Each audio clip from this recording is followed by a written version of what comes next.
The CBS Radio Mystery Theater presents...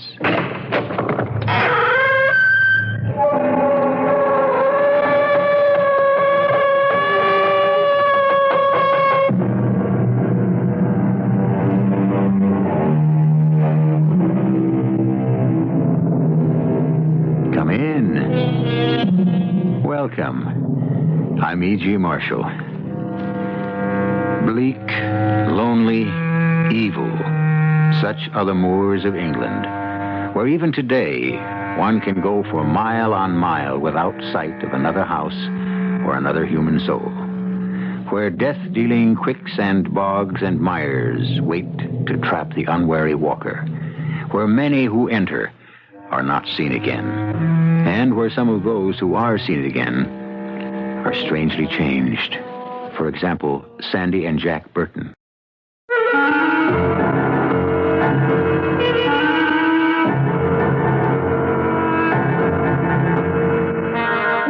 Our mystery drama, The Executioner, was written especially for the Mystery Theater by George Lothar and stars Tony Roberts. I'll be back shortly with Act One.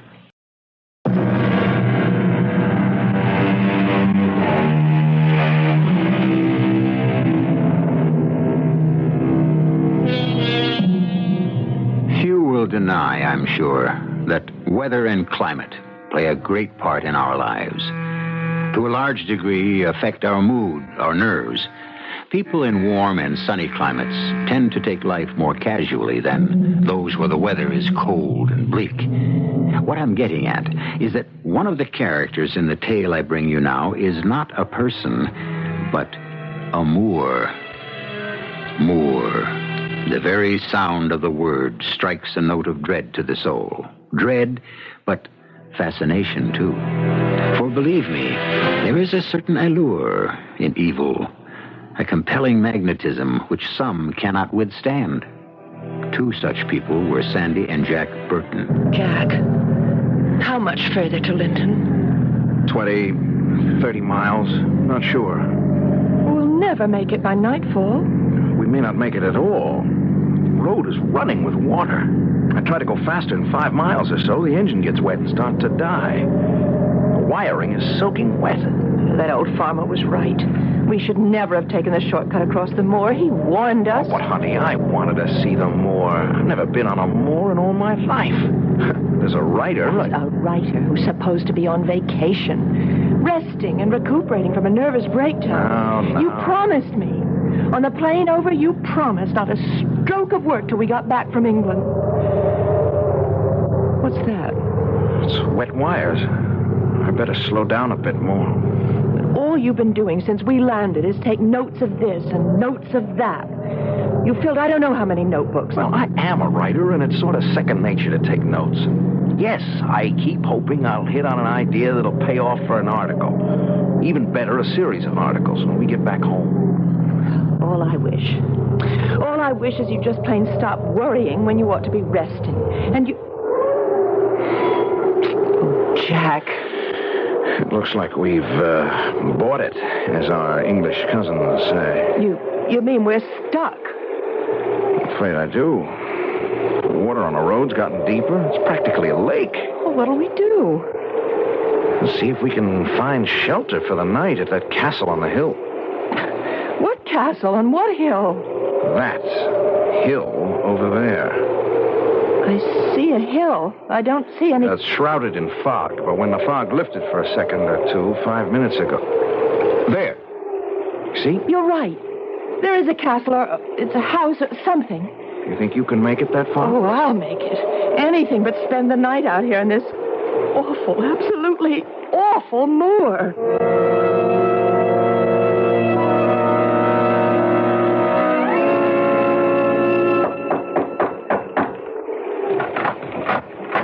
Yes? Sorry to trouble you, ma'am. My name's Jack Burton. This is my wife, Sandy. Our car broke down on the road below, and I'm afraid we need shelter for the night. Not here. But, ma'am... I said not here. Oh, now, just a minute. Jack, don't argue. That man... I see him, but big as he is, well, never mind. Ma'am, we're in a serious situation. Our car is stalled in what's practically become a lake. In common decency, you gotta let us come in. Dunning? Jack, look out. That man... Now, hold it, chum. All I'm asking... Hey, wait a minute. Get your hands off me! Dunning, don't hurt him. Just put him out. Put who out? In weather like this? Never mind, Dunning. Too late. Mrs. Drood, what's going on here? Who are these nice young people, and why was Dunning putting them out? Sir, our car is stalled on the road below, and with night coming on and all, we were hoping you could put us up until morning. Well, of course we can. Come in, come in. Dunning, close the door. Permit me to introduce myself, Sir Leonard Hastings Brooke, and this is my home, Bodmore Manor. My housekeeper, Mrs. Drood, with whom I shall have a few words later about her lack of hospitality, and this is Dunning, man of all work. He cannot speak. He's a mute, but he can hear well enough and carry out orders. And you, sir? Jack Burton, and this is my wife, Sandra. We're Americans here on vacation. We were taking a shortcut across the moor to Lincoln. Yes. You can fill me in on the particulars later. Right now, you both look like drowned rats. A very pretty rat in your case, Mrs. Burton. We must get you both into dry, warm clothes. You're awfully kind. I can't thank you. And... What's that? I beg your pardon? I heard it. I thought I heard... I heard it, too. Someone screamed. Oh, just a trick of the wind, that's all. The wind? Yes. Howling about these old manor houses, it can sometimes make the strangest and most nerve-wracking noises. Well, I shall look forward to seeing you again at dinner. If you'll come with me, please. Oh, yes. Thank you, Mrs. Drood. Jack, that wasn't the wind. That was a scream. It sure sounded like it. Oh, Jack. Jack, let's leave. And go where, Sandy? Where?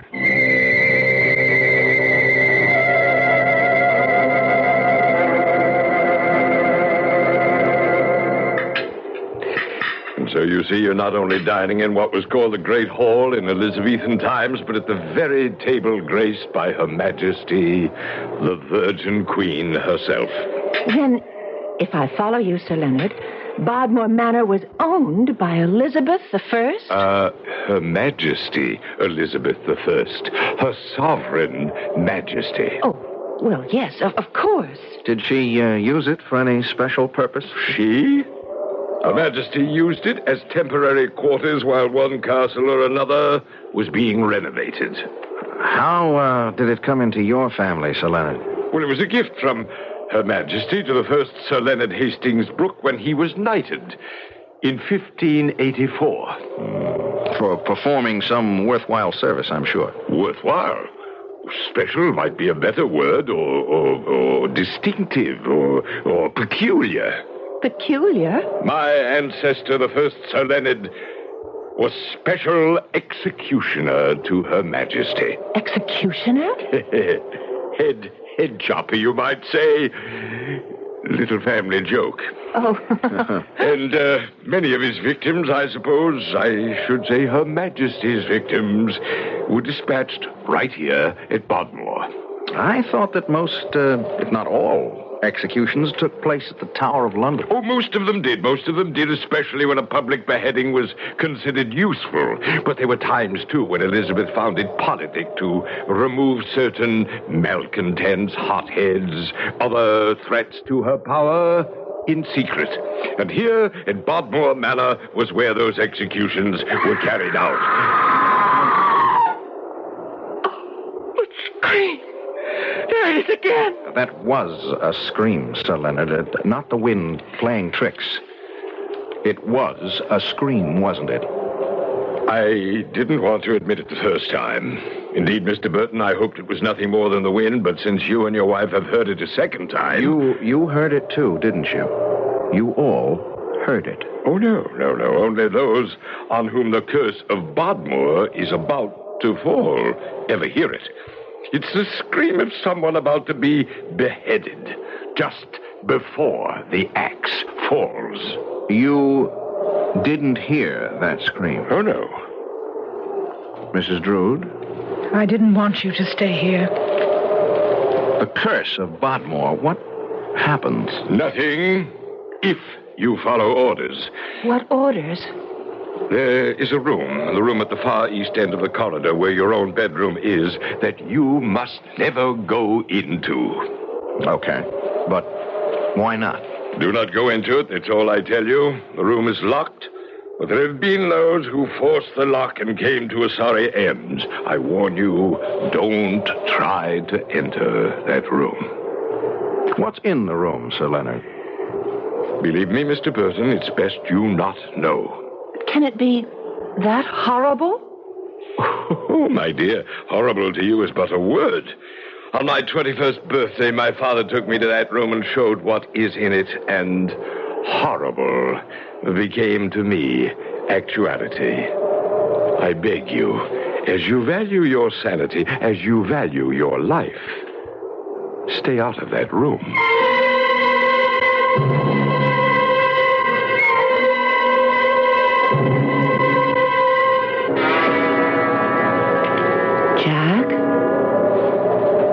Jack? Here, honey, by the window. What are you doing over there? Why aren't you in bed? Oh, just looking out at the moor, thinking. The rain stopped. And there's a moon. With black clouds scudding across it. What have you been thinking about? Not thinking exactly. Wondering's more like it. Wondering about this whole freaked-out setup. Sir Leonard and Mrs. Drood. I'm wondering, could I do an article if I can find the right handle? Did we hear that scream? Really hear it? Or was it just the wind? Well, Sir Leonard said... I know, but... Well, was he maybe just taking advantage of the circumstances, us thinking we'd heard a scream? But why would he? I don't know. That's what I've been sitting here trying to figure out. All I can come up with is that he's playing some kind of childish game. He doesn't act like a child. No, but... Come on to bed. No, you go on and on. I'll sit up for a while yet. Jack, what are you up to? Up to? Me? That room at the end of the corridor. Now, whatever gave you the idea that I would... Jack. Honey, it would make one terrific article. If there is anything in that room, something really horrifying or whatever, or even if there isn't, the experience we're having here right now, I mean, the car stalling, Bodmore Manor being Liz the One's private execution place, the curse, the whole bit.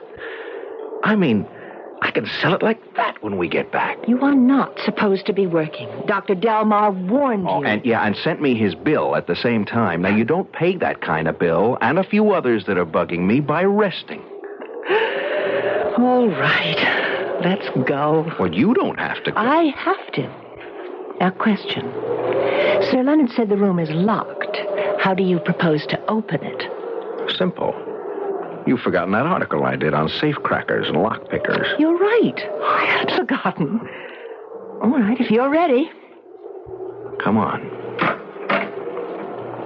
Well, coming? Just the sight of that long corridor. All those suits of armor lining the walls. Look, go back to bed and I'll... No. Go ahead. I'm with you. Yeah, it's something, isn't it? A big glass case filled with clothes worn in the 16th century, I guess. There's no need to guess. Look at that one there. If that wasn't worn by Elizabeth I, the jeweled high stand-up collar, flounced sleeves sewn with semi-precious stones. Oh, Jack, Elizabeth herself wore that. Yeah, I guess she did. But look, it's the inside of that room down there that I want to get... What's that? I don't know. I thought I heard... It sounds like someone's... coming from the end of the corridor. Jack, look. What? Where? There. Walking through the patch of moonlight. Walking toward us. No. Oh, no.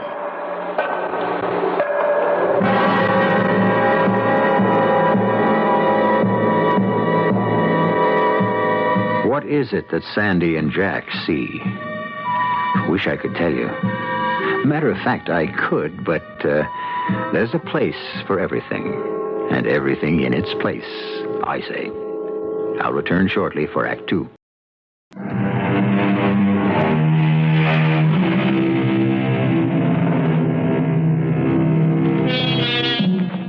Now we're in the Burtons' room at Bodmore Manor.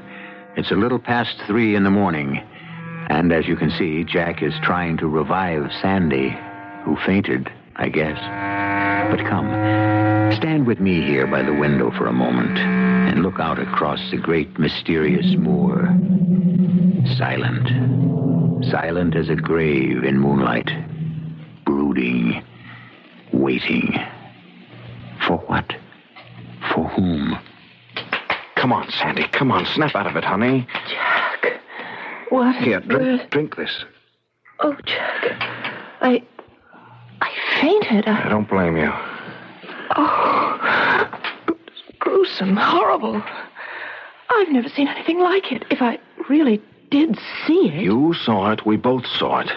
An executioner, a headsman, black hood, black doublet and hose, and the axe gleaming silver in the moonlight with blood, ruby red, dripping from it. And coming straight toward us down that corridor out there. Oh, what happened after I fainted? He vanished. Vanished? Or maybe he just slipped away into the shadows. But, Jack, was it a ghost, do you think? I don't know. It could be we... Oh, Jack! Easy. Who's there? Mrs. Drew, Oh, that awful woman with her jet black hair pulled back and that long white face. would you open the door, please? Yes. Yes, of course. Yes? May I come in? Well... Thank you. Are you all right now, Mrs. Burton? Oh, yes. How did you know I wasn't all right? Nothing goes on in this house I don't know. I know the dangers that lurk here, the mind-shattering things that can happen. That's why I've come to warn you again. Again? Sir Leonard warned you at dinner. Warned you to stay away from that room at the end of the corridor. I knew, even as he warned you, that he was arousing your curiosity, that at the first opportunity you'd try to find out what lies behind that locked door. That's what you did, didn't you? Yes. Take care. Don't do it again. If you do, you may not leave Bodmore Manor alive. We are in danger of death? Nothing less. I don't understand. No need to understand. But You saw the headsman, did you not? The headsman with his axe dripping blood? Yes. Count yourselves fortunate that you only saw him. That you still bear your heads on your shoulders. Still... Are you saying there's a murderer in this house? Am I telling you something you didn't already know? Didn't already feel? Haven't you felt its loathsome presence? Who? What are you talking about, Mrs. Drood? The moor. The moor, child. It more than surrounds this old manor house. This house that reeks of blood. Its poisonous fog slipping under doors, through cracks. Smell it. The dampness, clammy and moldering as the grave. Bolt your door, and do not leave this room till I come for you in the morning. Under no circumstances leave it. The dame is spaced out. A yo-yo. Bolt the door. Okay. But if she thinks she can keep me from finding out what's in that room... She doesn't have to. What? I'm keeping you from that room. I'm keeping you in this room until morning.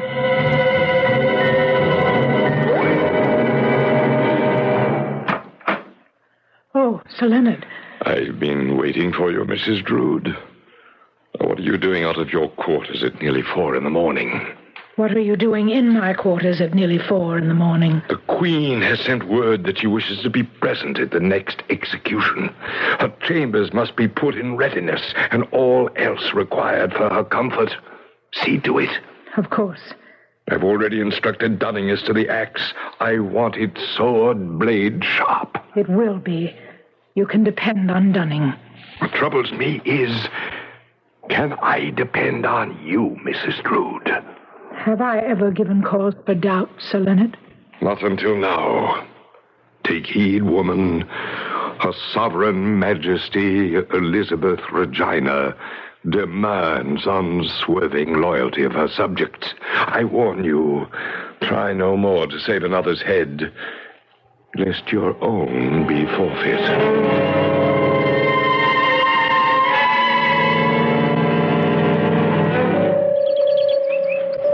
Well, is your car, Burton? None the worse for wear, I should think. Yeah, if the wires have dried out, Sir Leonard. See if it will start, Jack. Right on. We figure Linton to be about 30 miles away, Sir Leonard, according to our map.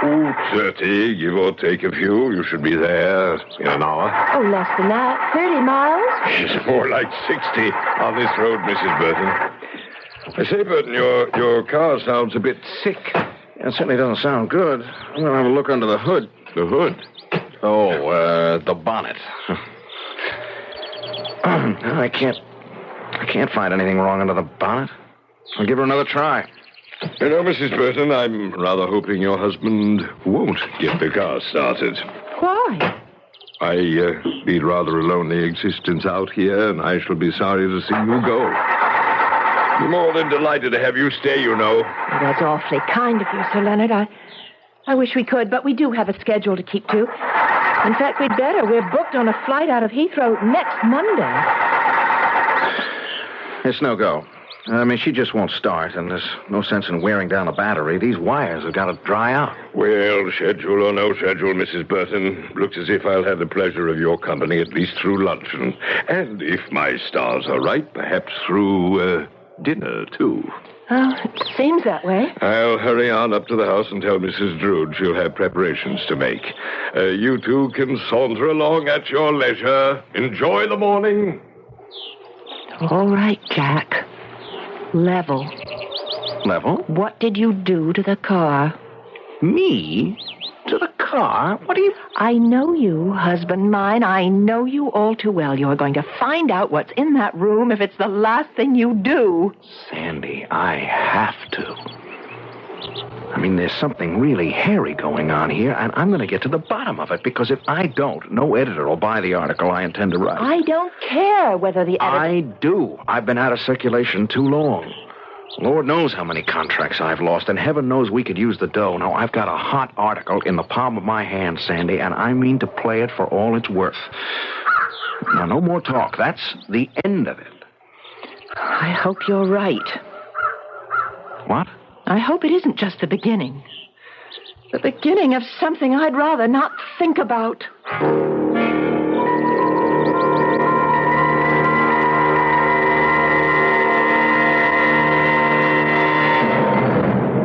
Oh, Mrs. Burton, I saw you sitting out here on the terrace. Brought you a cup of tea.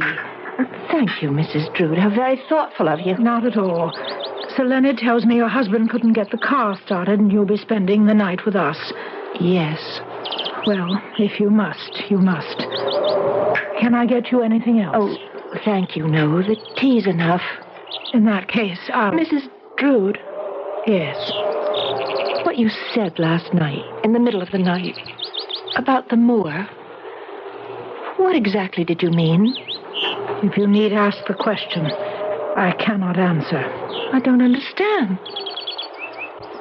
Some things in life can't be put into words.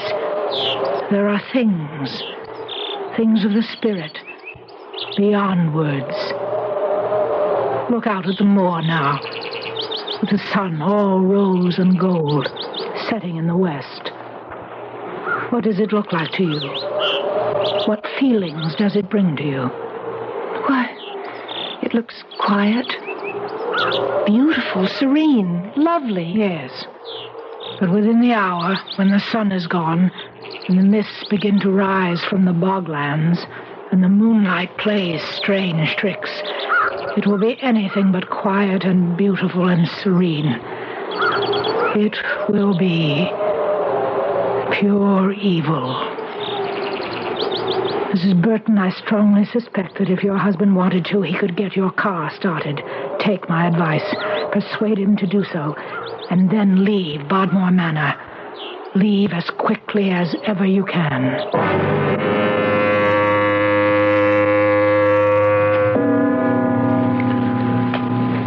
11. Now's as good a time as any, I guess. If I could only make you listen to reason. I am listening to reason, but mine, Sandy, not yours. Now, I'm the one in this family who has to make the bread. Oh, you don't think I'm going to let you go there alone? I would rather. If you hadn't fainted last night, I might have found out then what's going on here. Don't worry, I won't faint. Not this time. No, I can't be sure of that, Sandy, and I've got to find... What is that? Drums. Sounds like muffled drums. Muffled drums? Yes, I've read somewhere that they were used just before someone was executed, beheaded. Elizabethan times, I mean. Let's go. Jack, that sound is coming from the other end of the corridor, from that room. Whatever's going on, now is the time to see what it is. Come on. Now, quiet. Try not to make any noise. This corridor. It's so dark. It's so full of shadows. Smells. Her Majesty. Coming from that room, all right. The drums. Shh. Listen. What's that? It's voices. I know, but... Sandy, the door, look. It's ajar. Thin crack of light. You can see it. Yes. I'm going to see if I can open it quietly. If you have no last words, place your head on the block. Please accept the small bag of gold pieces, Executioner.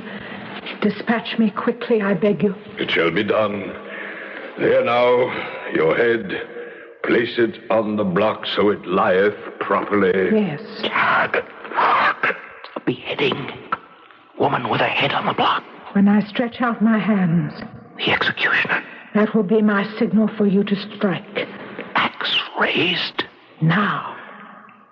He strikes.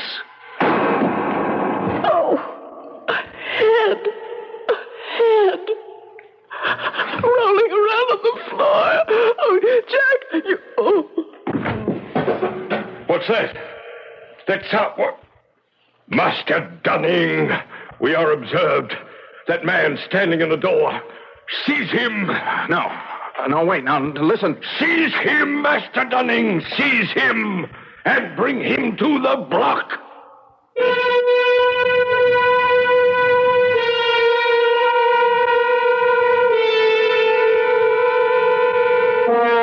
I don't want you to worry. Jack and Sandy Burton are going to come out of this all right.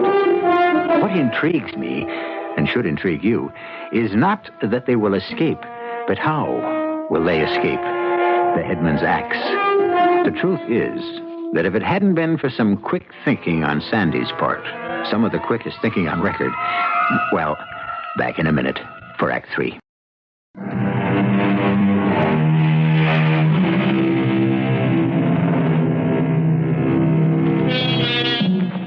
In a manor house that dates back to Elizabethan times, a frightful scene is taking place. A beheading. Ignoring the orders of Sir Leonard Hastings Brooke, owner of Bodmore Manor, and the warnings of Mrs. Drood, Jack and Sandy Burton dared to open the door of that forbidden room. To their horror, for on the very moment of opening it, they saw the great axe of a headsman fall and cleave the head from the body of its victim. That man standing in the door. Seize him, Dunning. Seize him and bring him to the block. No. Stay your hand, Dunning. Mistress Drood, you dare countermand an order I have given? Nay, Sir Leonard, I dare but entreat that you give a moment's thought to what you are about to do. Dunning, fetch him here. Oh.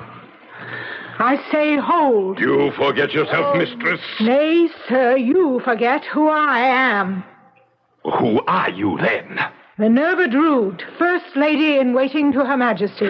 I represent the Queen in her absence, and I have the right to give orders as she might do were she here. Well, it's the first time I've ever heard of such a right. Your ignorance, sir, will not protect you from Her Majesty's wrath should you dare take my entreatment lightly. But there stands Sir Jonathan Burton, a traitor to England and to Her Sovereign Majesty, if ever one lived. Jack, he's pointing at you. Not proven. Not proven. He has not even been put to the question. Yes, but I thought... Well, never mind. I shall look into this at once. Come, Dunning. We must consult the records. You, Mistress Drood, remain here with the prisoners. But, Sir Leonard... Do as I bid you, madam. Dunning, come. Mrs. Drood, what in heaven's name is this all about? Use your eyes, Mr. Burton, and I think you'll have the answer for yourself. Jack, that figure kneeling at the block, it's a dummy. As you can see, a storefront mannequin dressed in Elizabethan clothes. The head, just a dummy's head. The executioner, the headsman in the long black hood. That was Sir Leonard? Yes. Is he crazy? Again, yes. Oh, good Lord. Nothing to be alarmed about, Mrs. Burton. In any case, not until now. But I'm afraid he's begun to take a turn for the worse. Yeah, but what's just happened here? I don't get it. Let me explain. Bodmore Manor was, as Sir Leonard told you at dinner last night, a secret place of execution used by Elizabeth I. Sir Leonard, of course, knew this when he inherited the estate on his 21st birthday. You see, he had never been what you might call mentally stable. Learning he was the descendant of a headsman was all it took to send him over the edge. He's harmless, you said? Yes, or has been till now. Until now, when these seizures came on him, about every 3 months or so, we put on the little act you just saw. I would pretend that an order of execution had come from Elizabeth. Sir Leonard would get dressed in the headsman's outfit, the original, by the way, and we'd go through this mock beheading even to the sound of muffled drums, recorded on tape, incidentally. Good heavens! Yes, it's all rather mad and ghastly, but harmless. Till now. Now I can't be sure. But I think his mania has begun to make more violent demands on him. In other words, Beheading a dummy doesn't seem to satisfy him anymore. He remains restless, unsatisfied. I don't like to think this, but I'm beginning to fear that He's returned. Sir Leonard. I am in your debt, good mistress. There is nothing in the records to indicate that Sir Jonathan has been put to the question. You see? And so we must put him to the question. Master Dunning is at this moment preparing the Star Chamber. A Star Chamber trial? Is that not what Her Majesty would wish? I suppose so. As for you, Sir Jonathan, found guilty or not guilty, you will at least have the comfort of knowing you were accorded the highest honor of trial in Her Majesty's own tribunal. Come, sir, to the Star Chamber.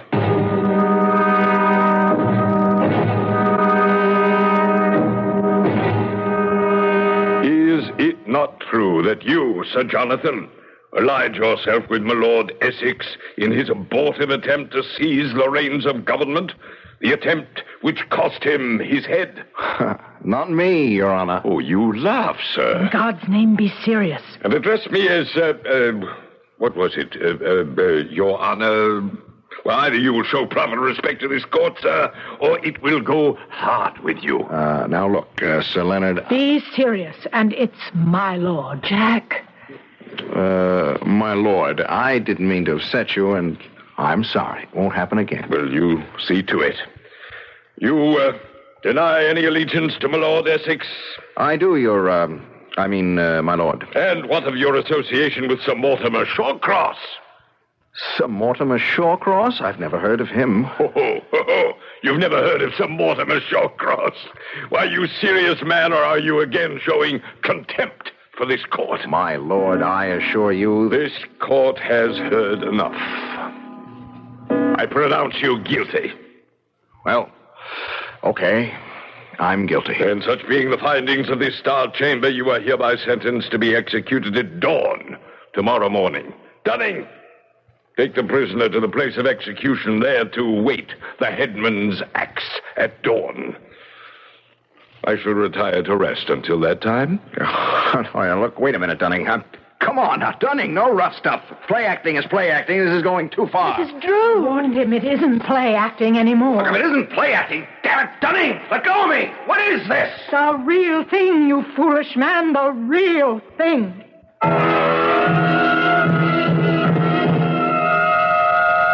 You and Lady Sandra will remain here while Sir Jonathan's execution is carried out. Within, I assure you, the next hour. I beg you, entreat you. Beg not, entreat not. It will gather you no recompense from me. Oh, Mrs. Drood, what are we to do? What am I to do? Keep our heads about us to begin with. Sir Leonard, poor man, has gone completely insane, no question of it now. This time it won't be a store mannequin he beheads. It'll be the real thing. Jack! If only he'd listened to me, left well enough alone. Well, he didn't. That's beside the point now. The point is we've got to save him. How? We're no match for him and Dunning, even if we could get out of here. Oh, we can get out. That's no trick. What? I read an article of Jack's some years ago on safe cracking and lock picking, that sort of thing. That bolt on the doors will be a piece of cake with a charge card. A charge card? I think I can slip that bolt with one of my plastic charge cards. But then what do we do? Cross that bridge when we come to it.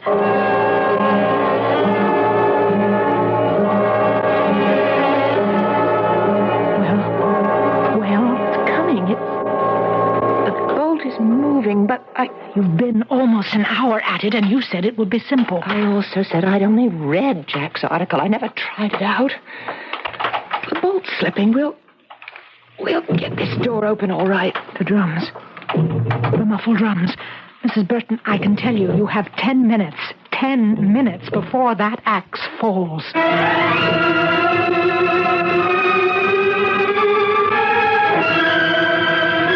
Now, look, you two, this joke has gone far enough. Dunning, take it easy, will you? The straps are biting into me. Listen not to him, Dunning. Bind him tightly. Tightly. You're crazy, Sir Leonard. You have gone stark raving mad. No, Sir Jonathan. My name is Jack. Jack Burton. I'm an American, a writer. You are a traitor, sir, and as such you shall die. Good, Dunning, good. Bring him to the block. To the block? Sir Leonard! Open this door! Who knocks? Miss Drood! Mistress Drood! Not Mistress Drood! Mrs. In heaven's name, come to your senses! Don't you realize what you're doing? Sandy, save me. They bound me with straps. They're laying my head on the block. And this nut, he's pulling that black hood over his head. Mrs. Drood, he's going to kill Jack. That madman is going to chop off my husband's head if we don't stop it. We've got to stop it. How? Tell me how. I don't know. Wait. The costumes. Mrs. Drood, the costumes. Costumes? In the glass case. Queen Elizabeth's gown, the one with the high neck and the jewels. What of it? Get it. I can't. The glass cases are locked. We'll break the... Oh, never mind. I will. Help me, please! Please help me! What are you doing? What good can those Stop costumes... talking and help me get this on. Quick, Mrs. Drood, quick. Help me. Sandy, help. Dunning, don't let him do this. He's crazy. Can't you see that? He's gone right out of his head. Dunning! Sandy! Mrs. Drood! Help me! Open up. I, Elizabeth of England, call on you to open this door. What was that? You hear me, Sir Leonard? It is your queen who speaks. Open this door. Dunning! It is Her Majesty. She's here. Open the door, man.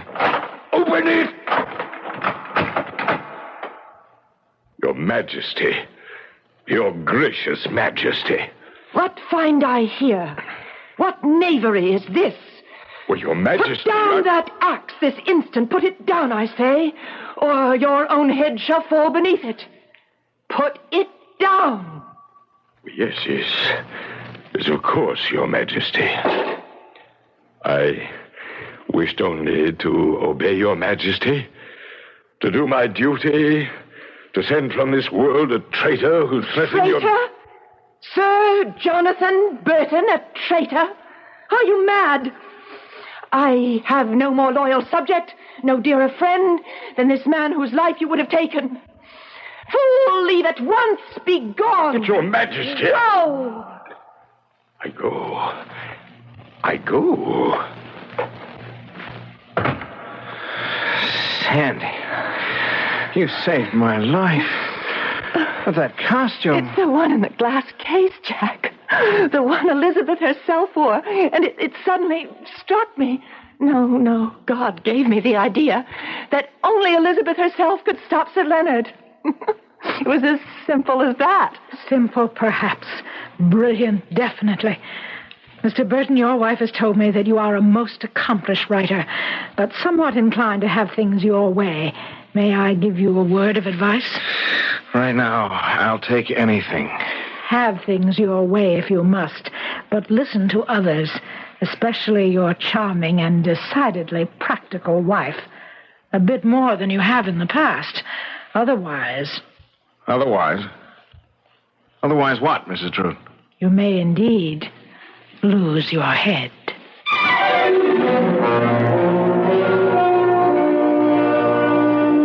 A strange story? Yes. Incredible? Definitely. True?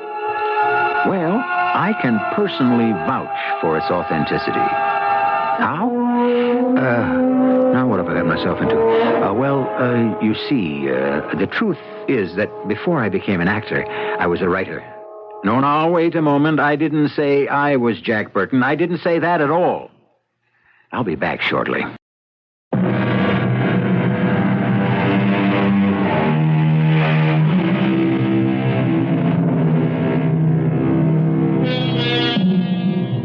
All right, then. The truth will out. I was Jack Burton. Pen name. Real name, well, you know it. No matter. Important thing, you enjoyed my story. I hope you did anyhow. And another important thing, very important to me, I've still got my head. I do, don't I? Our cast included Tony Roberts, Marion Seldes, Jacqueline Brooks, and Arnold Moss. The entire production was under the direction of Hyman Brown. This is E.G. Marshall inviting you to return to our Mystery Theater for another adventure in the macabre. Until next time, pleasant dreams.